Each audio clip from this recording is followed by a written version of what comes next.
Ministro de Comunicaciones, Miguel Ángel Díaz Bobadilla, para enterarnos precisamente de cómo están las cosas después de estos sismos que todavía se han hecho sentir en esta jornada de jueves, pero tras lo del martes la situación fue bastante complicada. Es por demás enterarles a ustedes de lo que hemos ido relatando poco a poco. Eso sí, ha habido un seguimiento y antes de entrar de lleno precisamente a esta entrevista con el señor ministro, es oportuno hacer ver que los sepelios se llevaron a cabo hoy de por lo menos 3 de las víctimas y que también les acompañamos. Es parte de lo que se informa aquí en Noticiete esta noche y que hemos lamentado.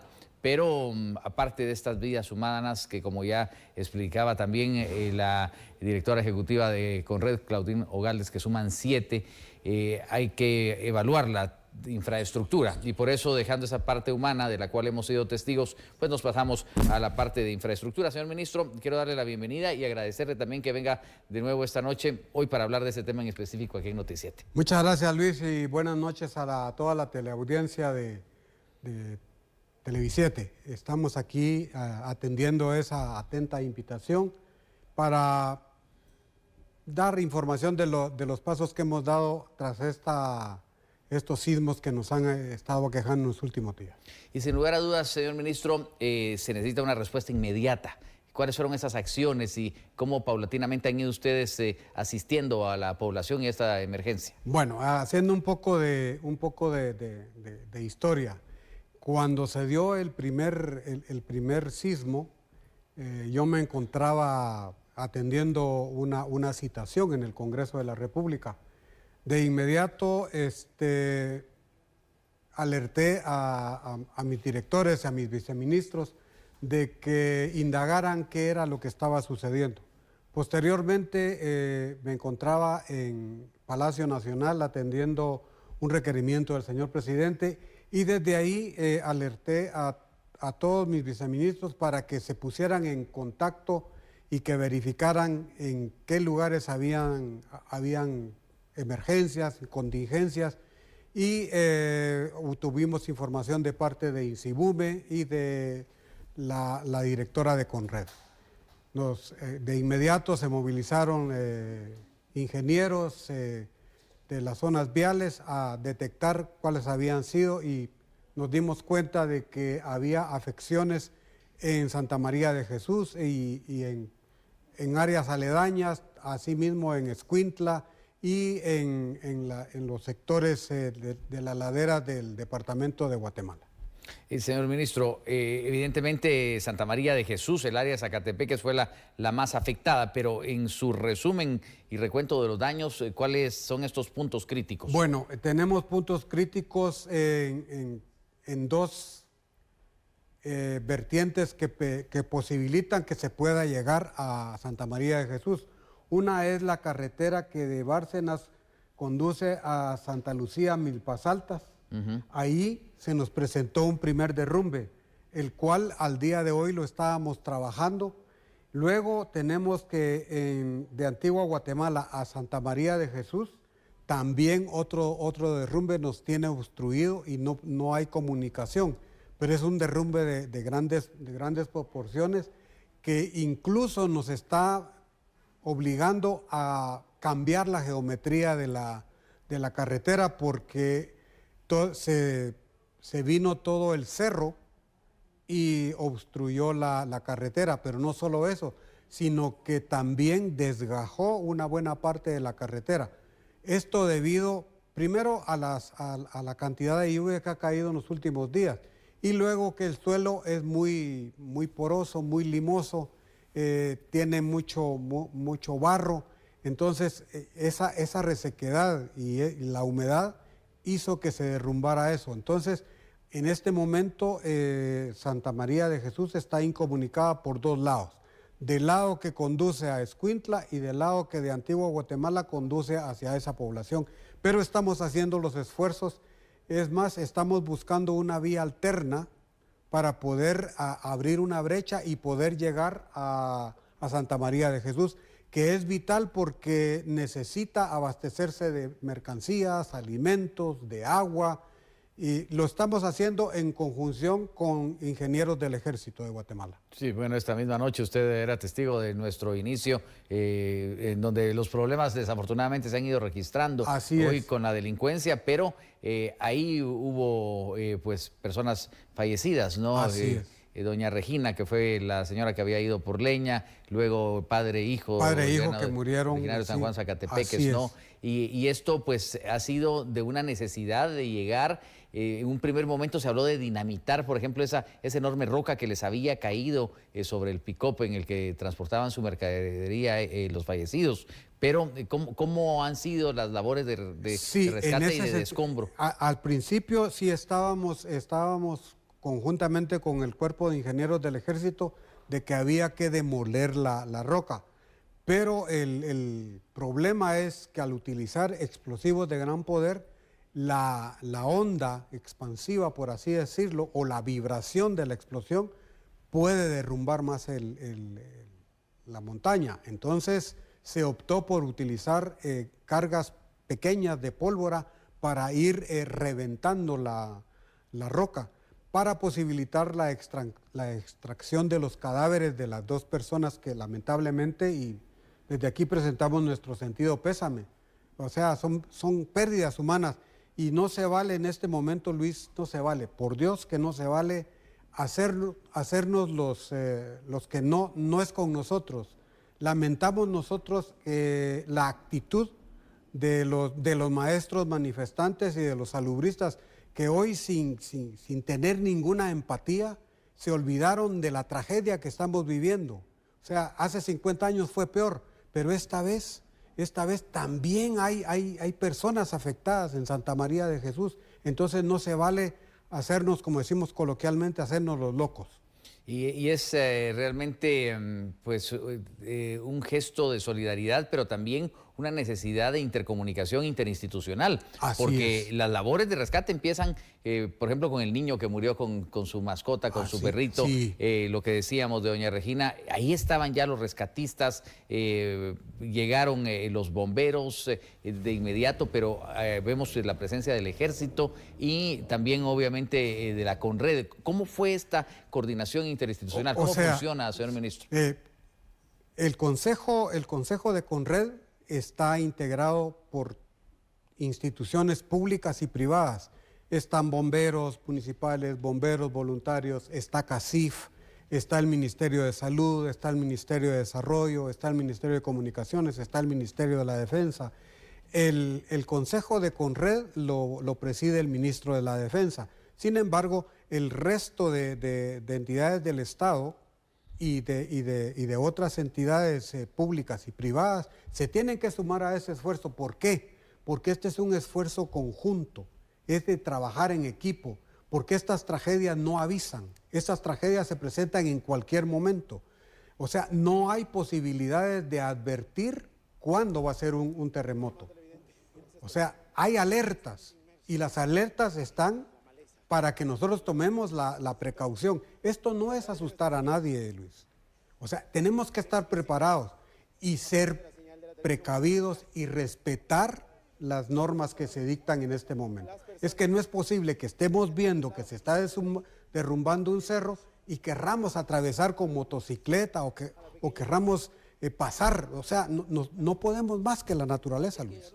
Y esto hay que tomarlo en cuenta. Hoy creo que hemos aprendido una situación que para la población más joven es novedosa. Los que enfrentaron el terremoto del 76 ya conocen de esto, pero Guatemala es un país altamente vulnerable. Hoy le correspondió a Santa María de Jesús por la ubicación del epicentro de la falla, ¿no? Pero podía ser otro poblado. Que de hecho hay otras carreteras, y hablemos si quiere un poco de carreteras que también pudieron haber resultado afectadas. ¿Qué reporte tiene de esta red vial? Sí, en ese sentido, Luis, hay que tener en cuenta que un primer sismo da cierto daño, pero conforme va avanzando los días y las horas y los días, se van viendo las secuelas, y las secuelas son lo más doloroso. Entonces hemos tenido afectaciones más que todo en la CA9 Sur. pequeños derrumbes. Alguien dijo ahí, se está cayendo un puente. No, no, no, el puente no se está cayendo. Lo que sucede es que cuando se tendió la carpeta asfáltica, las juntas de dilatación del puente con los estribos, pues fueron selladas con asfalto. Entonces, con el sismo se abrieron esas grietas y eso nos permite que las juntas de expansión funcionen como debe ser. O sea, hemos tenido, como le digo, afectaciones en algunos sectores de la carretera de la costa sur y en algunos de la Interamericana, pero afecciones que hemos podido superar. Unamos lo del invierno, que en las últimas semanas fue bastante copioso, entró de lleno la lluvia, aunque estos días por suerte ha habido un poco... Estamos entrando a una canícula, precisamente. Y eso nos favoreció, porque si llueve después de estos temblores hubiese sido otra la historia más desafortunada. Pero unamos lo del invierno con esta situación. ¿Qué emergencias han atendido realmente? Emergencias, tuvimos la semana pasada, tuvimos la emergencia del kilómetro 61 de la CA9 Norte. Ahí también tuvimos un deslizamiento como consecuencia de la poca estabilidad de un talud que está primordialmente constituido de piedra caliza y de esquistos.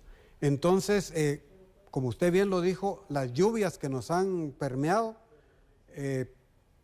penetraron en esa montaña y la reacción físico-química del agua con la cal fraccionó la roca y comenzó el deslizamiento. Ya lo estamos tratando, tenemos habilitada una doble vía sobre la CA9 Sur y ya habilitamos un paso circunstancial sobre el kilómetro 189 de la Cito Zarco. Allí pues hicimos un bypass para posibilitar que haya transitabilidad para mientras nosotros tratamos el tramo de carretera que lamentablemente por las lluvias pues se derrumbó una bóveda de caja. Pero estamos tratando todo eso. Hemos tenido algunas otras afecciones en algunas carreteras de la CA2, hemos tenido algunas por Jutiapa, pero los hemos ido solventando.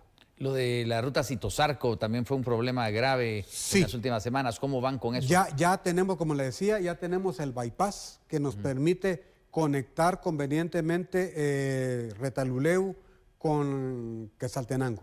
Y ayer pasábamos unas imágenes de un desplome o derrumbe que hubo en Tectitán, Huehuetenango. Sí, allí lo que hubo fue en una propiedad de un particular que tenía su parqueadero ahí.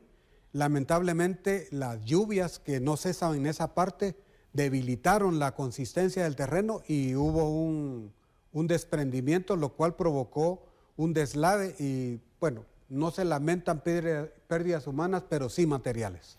Señor ministro, el invierno todavía le queda su segunda parte y aquí pues hay que proyectarse hacia el mantenimiento. ¿Han logrado llegar a tiempo y cómo está ese tema? Recuerdo que usted nos había anunciado en su última entrevista aquí en Noticiete que hacia final de año iban a tratar de tener ya todo bajo los contratos respectivos de mantenimiento. Sí, afortunadamente, Luis, estamos ya casi cerrando la publicación de los eventos, ya estamos adjudicando.